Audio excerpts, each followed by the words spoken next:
My grandfather was a thief. He stole my grandmother's name and her identity. He used them to escape a poor, forgotten corner of the rural West, then ran off with another woman. He became a law professor, standing at podiums and lecturing about justice. She became a famous painter, giving interviews about integrity. My grandmother spent her whole life trapped in that same dying farmland. Everyone called her an old maid. She never stopped waiting for him, not even on her deathbed. 50 years later, I clawed my way out of that godforsaken place on the strength of 2 generations, my grandmother and my mother. I made partner at a top law firm. It was graduation season. I sat in the lead interviewer's chair. Across from me sat a girl, polished, confident, the most outstanding graduate from the best law school in the state.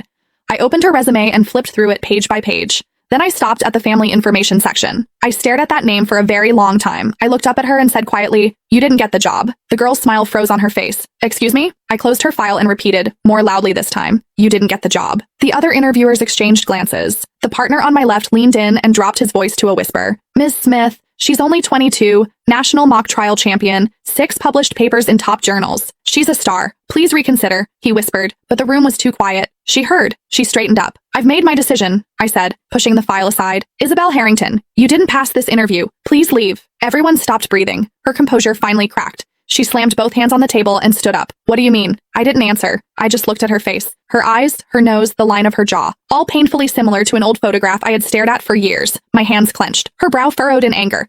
"Do you know who I am?" she demanded. "My grandfather is Professor Emeritus of Law at State University. My grandmother is a renowned painter, a lifelong academician of the National Academy of Fine Arts. Both my parents were federal judges. Everyone in the legal world knows their names.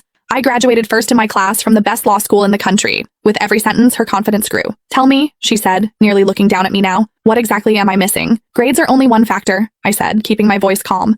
"In this profession, I also care about character and a clean disciplinary record. As for your family, they don't give you any extra credit here. Please leave." She stiffened. This was probably the first time anyone had ever rejected her so publicly. Her face flushed red. "You're maliciously targeting me." She snatched her papers and jabbed a finger at me. "Evelyn Smith, right? Just wait.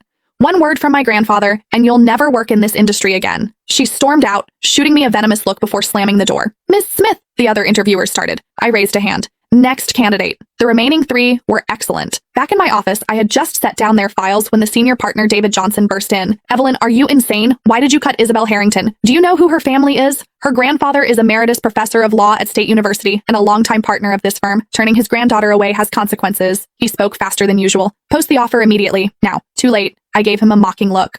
"I've already returned her file." His face went blank. Then his phone rang. One glance at the caller ID changed his expression. He walked out without another word, throwing me a look that said, "You have just started a war." I wasn't afraid. I had waited too long for this day. I finished reviewing the other candidates' files. The door opened. David Johnson walked back in, slightly hunched, escorting an elderly woman. "Miss Smith, this is Isabel's grandmother, Mrs. Harrington."